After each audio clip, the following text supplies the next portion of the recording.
Hello, ladies and gentlemen. This is Mr. McNair, and this is going to be a video on 4.9, the slopes of parallel and perpendicular lines. All right, let us talk about the slopes of parallel lines first. We should know that the lines are parallel if and only if they have the same slope. Okay, so lines are parallel if and only if they have the same slope.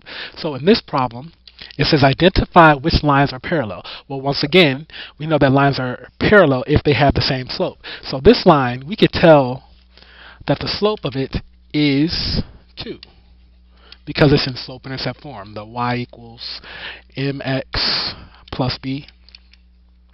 So we know that the slope of that line is 2. Here, we see that the slope of this line, because it's also in slope-intercept form, is negative 2/3. Here, in part C, we can't really tell what the slope of that line is right away because this is not in slope-intercept form. Y is not by itself. Okay? In slope-intercept form, y is alone. So we need to get y alone first. So we do that by subtracting 2x from both sides. So those cancel out there on the left, leaving you with 3y. And on the right, you have negative 2x and a positive 8. Now, y is still not alone, so we need to get rid of it through division because it's connected through multiplication. So we divide everything by 3. We get y equals negative 2/3 x plus 8/3. All right, so here we see that the slope is negative 2/3. And then part D, this equation is actually in point slope form. You remember point slope form is a y minus y1 equals m parentheses x minus x1. So this is in point slope form, so we actually can see that the slope of this line is going to be 3. So remember, lines are parallel if they have the same slope. So from that, we can see that part B and C have the same slope, so B is parallel to C. Okay? Great, let's move on. Example 2, show that JKLM is a parallelogram. Well, a parallelogram is a 4-sided figure, a quadrilateral, that has opposite sides parallel. So to show that this is a parallelogram, we need to show that JK is parallel to ML. And then not only that, but we have to show that JM is parallel to KL.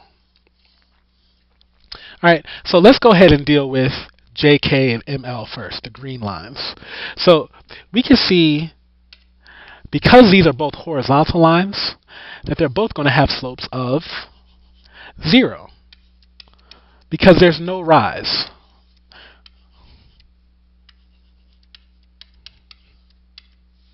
Okay, so because they both have slopes of 0, we know that those two lines are parallel. And then we can look at this segment JM as it compares to the segment KL.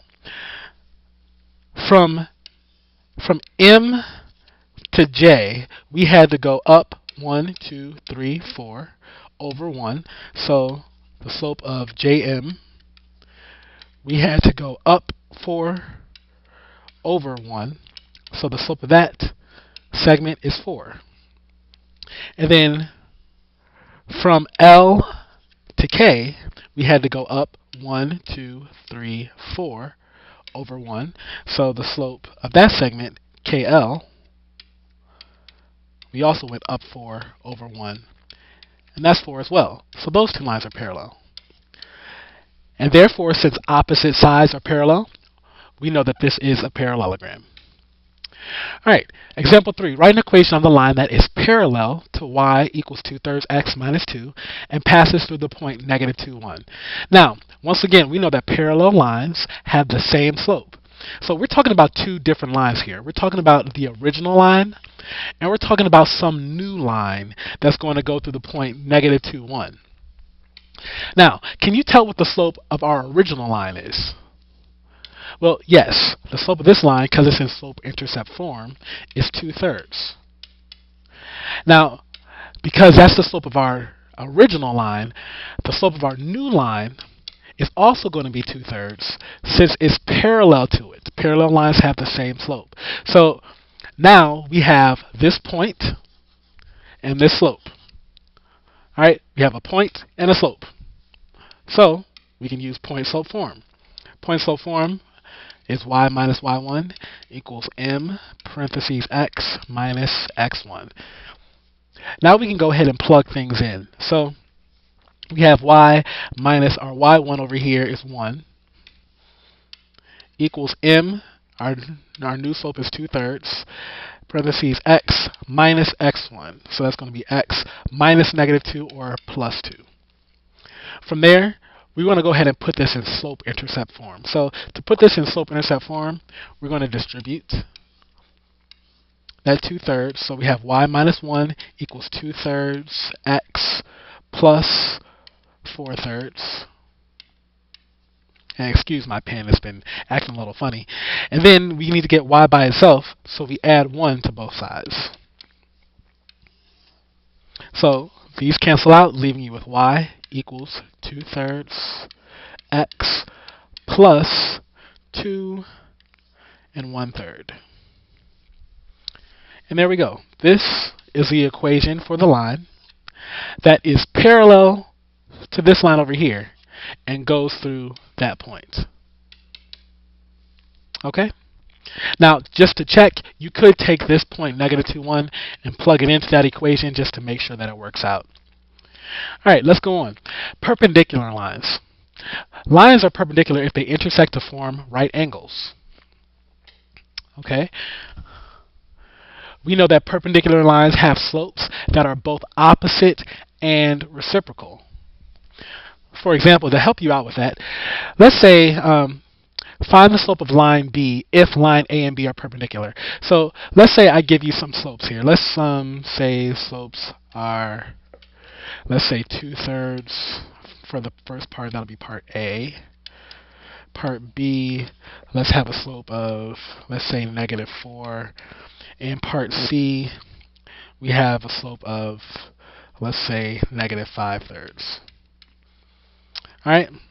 So for part A, if the slope was 2/3 here, and we have a line that is perpendicular to it, it has to be opposite and reciprocal slopes. So this line here has a slope that's positive, so our new line is going to have a slope that's negative, and it has to be the reciprocal, meaning that you have to flip it.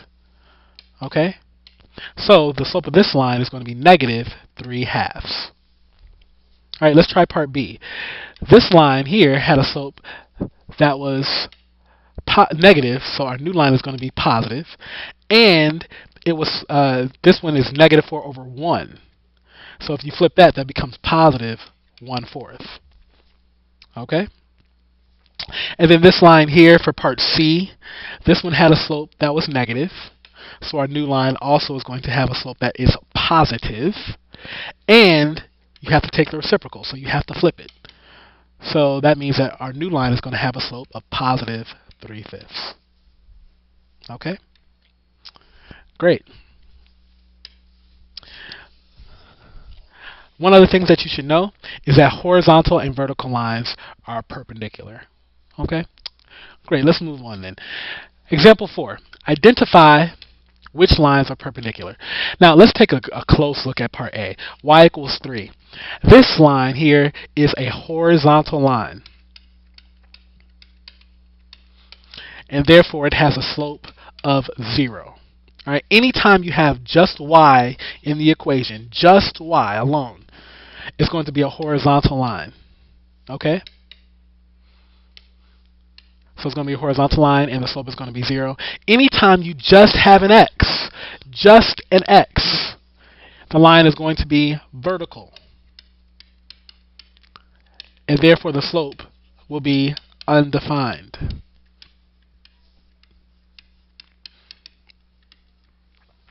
Okay? In part C, this line here is in slope-intercept form, the y equals mx plus b. So here we can see that the slope is 3. And part D, this one is actually in point slope form. Y minus y1 equals m parentheses x minus x1. So here we see that the slope is negative 1/3. So from all of that, we should be able to tell, oh, by the way, the symbol for perpendicular is this upside down capital T. So because A and B, A is horizontal, B is vertical, we know that those are going to be perpendicular. So part A is going to be perpendicular to part B. And then C and D are going to be perpendicular as well, because here we have opposite reciprocal slopes. This one here was positive, this one was negative, and you can flip it. If 3/1 flipped is 1/3. Okay? Cool, let's move on. Show that ABC is a right triangle. Now, for something to be a right triangle, it has to have 3 sides and include a right angle. A right angle is 90 degrees. So this looks like it's about 90 degrees. But we can't just go by looks. We have to prove that it's a 90-degree angle. And if something's a 90-degree angle, that means that the 2 segments that connect it are perpendicular. And if they're perpendicular, that means their slopes are what? Opposite and reciprocal. So let's look at that segment AB. From point A to point B, we had to rise 1, 2, and run 1, 2, 3. So the slope is positive 2/3. The segment from A to C, once again from point A, we had to go down 1, 2, 3, and run 1, 2 to get to point C. So we went down 3, right 2. And lo and behold, these two are opposite and reciprocal, so they are perpendicular. So therefore, angle A is a right angle, and this is a right triangle. All right, last one. Let's write an equation of a line that is perpendicular to the line 6x minus 3y equals 15 and passes through the point 2, -1. Now, once again, we know that perpendicular lines have opposite reciprocal slopes. Now, can we tell what the slope of this line is just by looking at it? Not really. It's not in slope-intercept form. So let's get it in slope-intercept form first. So we're going to move that 6x by subtracting it, leaving us with negative 3y equals negative 6x plus 15. And then we need to get y by itself, so we're going to divide by negative 3 on both sides. So we get y equals negative 6 divided by negative 3 is positive 2. So that's positive 2x, and then minus 5. So the slope of our original line is 2. So since we have an original slope of 2, the slope of our new line is going to be what? Well, the original line was a positive slope, so ours is going to be negative, and it's going to be the reciprocal. The reciprocal of 2 over 1 is 1 over 2. So the new slope for our new line is negative 1/2. And once again, now we have a point and a slope. All right, so we're going to put this in the point slope form. I'm going to go ahead and erase all of this work in the middle so that I have some room to work here, because now that's not really, we don't really need it anymore. So this is your x1 and y1. We're going to go ahead and plug it in to our point slope formula. Alright, so y minus negative 1, so that's going to be plus 1, equals m, here m is negative 1/2, parentheses x, minus 2, x1. Alright, so we're going to solve for y to get that in slope-intercept form. So let's go ahead and distribute this negative 1/2 in there. So we have y plus 1 equals negative 1/2 x, and that's going to be plus 1. And then from there, we can go ahead and solve for y by subtracting 1 from both sides. So those cancel out on the left, leaving you with y equals negative 1/2 x. And now those 1's actually cancel on the right as well. So our equation is y equals negative 1/2 x. Okay? And there we go. That's our new equation that goes through the point 2, -1, and that's perpendicular to our original line. Hopefully this lesson has been helpful to you. Have a great day.